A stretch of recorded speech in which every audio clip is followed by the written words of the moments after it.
Hey, welcome back. Today, let's go through the anatomy of the extrabiliary system.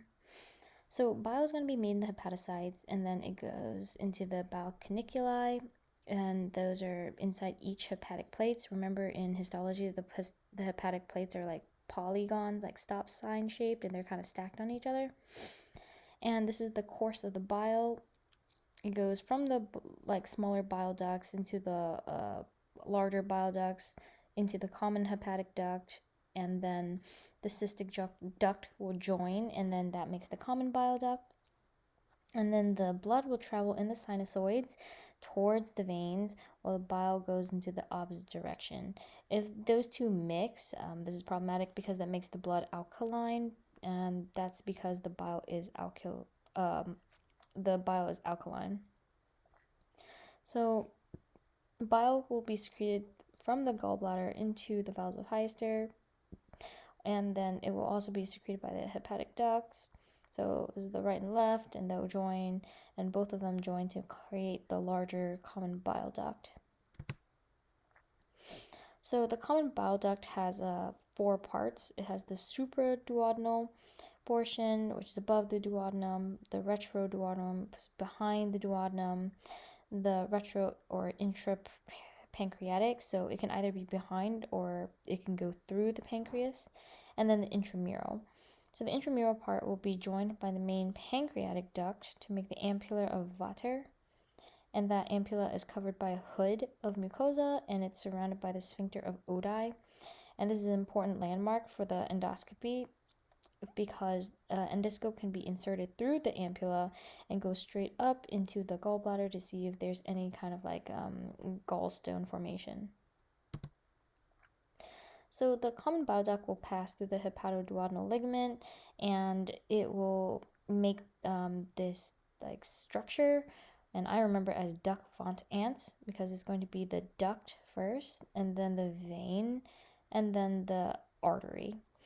And let's see over here, this is an important clinical landmark because once you find everything, you can have a decent guess of where the nearby structures are. So here, this is the portal vein.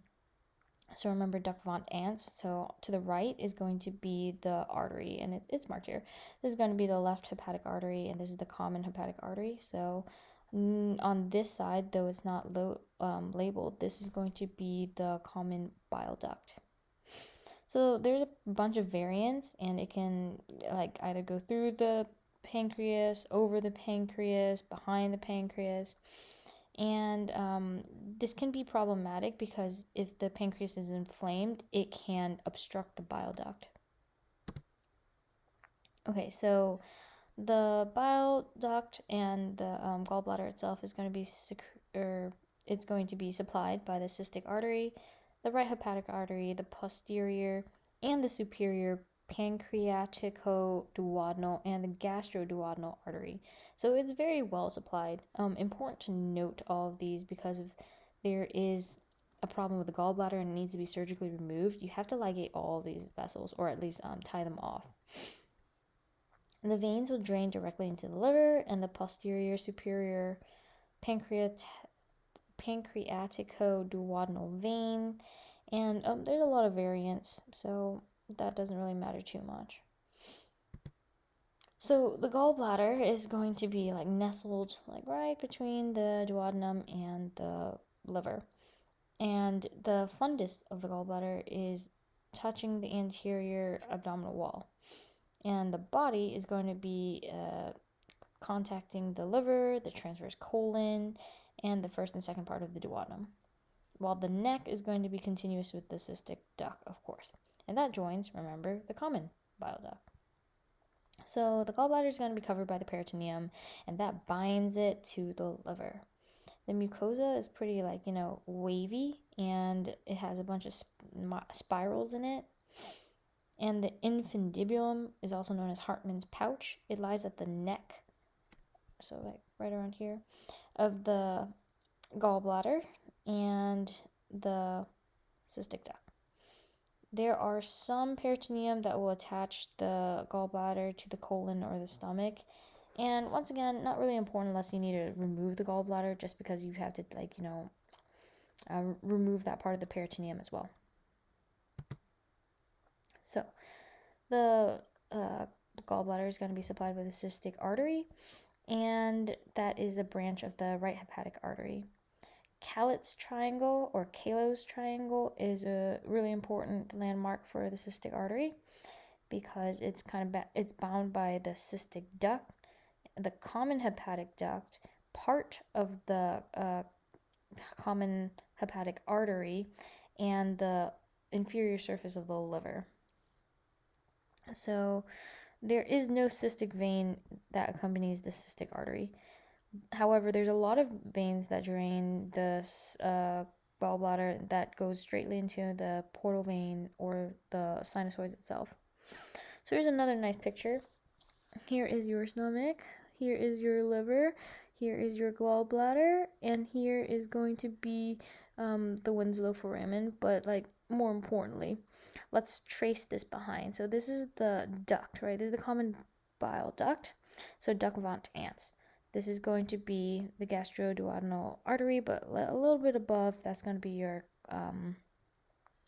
hepatic artery. And then behind this is going to be the portal vein. So it's going to be like the vein lies just like a little bit posterior to the artery. So you can see here, pericardial artery. So you can guess right down here is going to be your portal vein. So in any kind of surgery, you want to keep these structures in mind. So the lymphatics, there are a couple regions. There's 3 regions actually.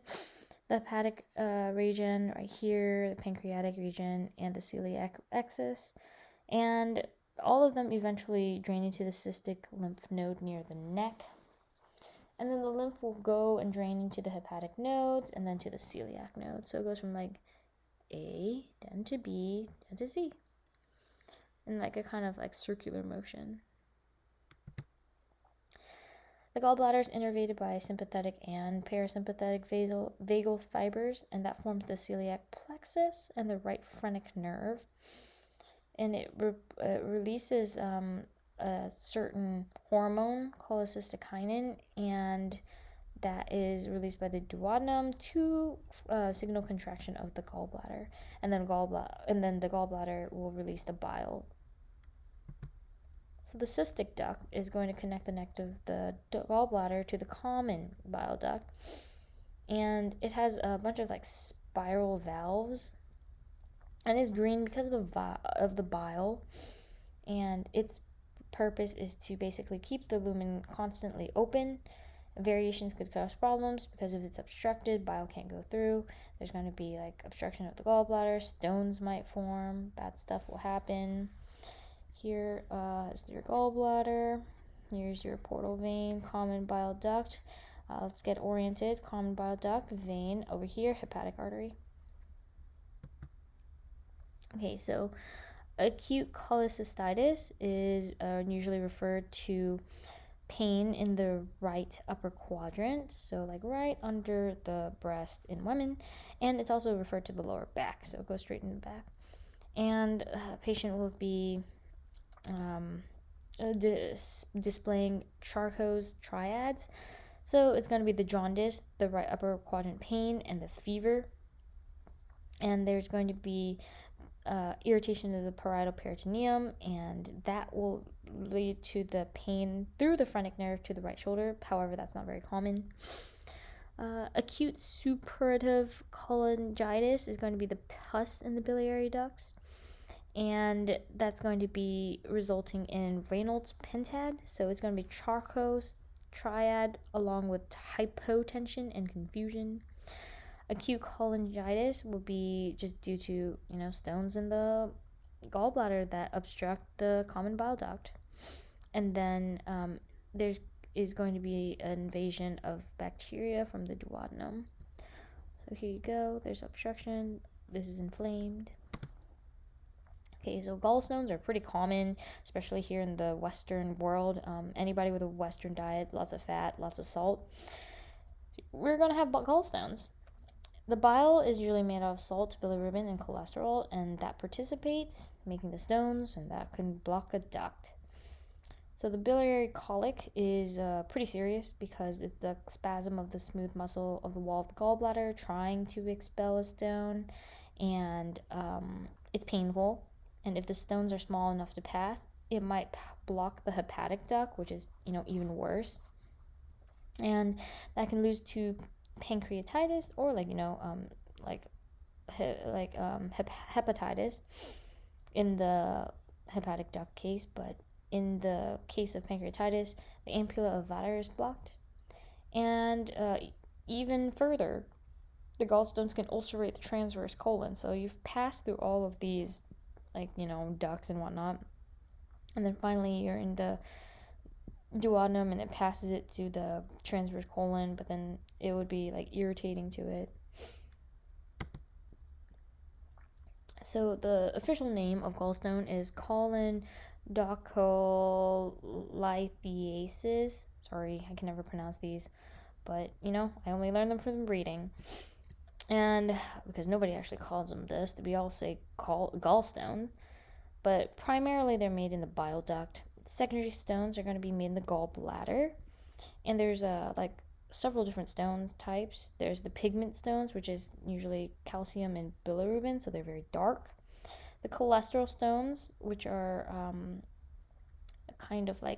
they have kind of like sharp edges. They remind me of dye, and they're lighter, more yellow. And then there's of course the mixed stones.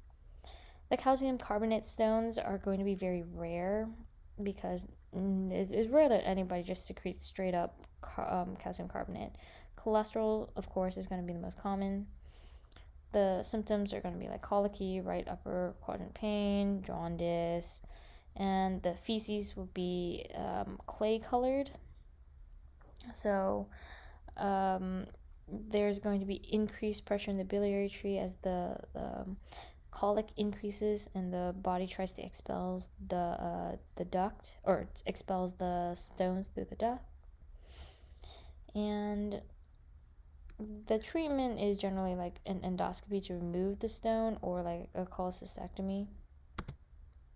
Sphincterotomy is another treatment, and you literally enter usually the ampulla of Vater or the sphincter of Oddi, cut it a little bit to make it a little bit larger and allow the stones to pass.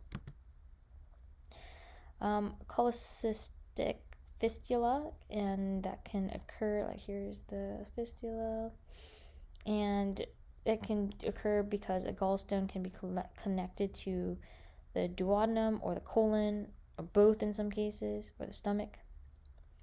And the Wriggler's triad would be pneumobilia, so there's going to be blood in the bile, small bowel obstruction, ectopic calcified gallstones, and that will be gallstones found in the ileus.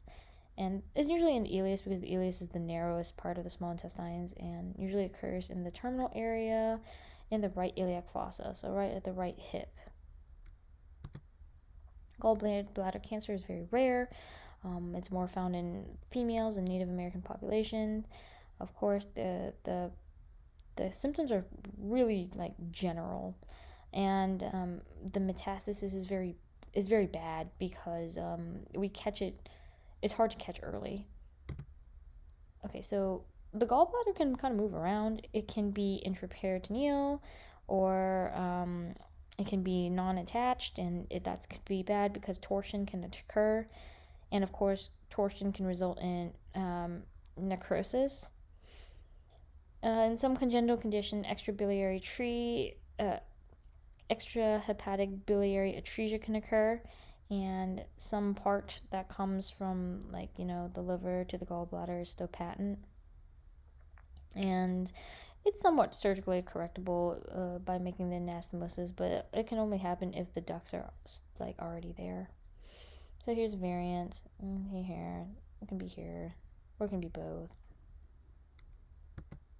Okay, so cholecystectomy, you use something called Rouvier's sulcus, and it's pretty easy to find. Actually, it's a very obvious sulcus through the liver, and above the common bile duct will be above this line, safe, as you can see here, and below there's the cystic duct and the artery, and you don't want to be operating here. We want to save this. You must separate the adhesions of the peritoneum because that's what attaches the gallbladder to the liver, like quite strongly.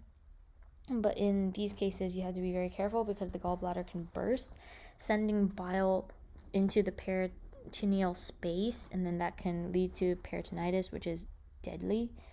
And you have to place a drain in there for it to make sure that all blood, all pus, everything has been drained out. So the drain is like left in there for a couple days. So that's it for now. Thank you for your attention and good luck studying.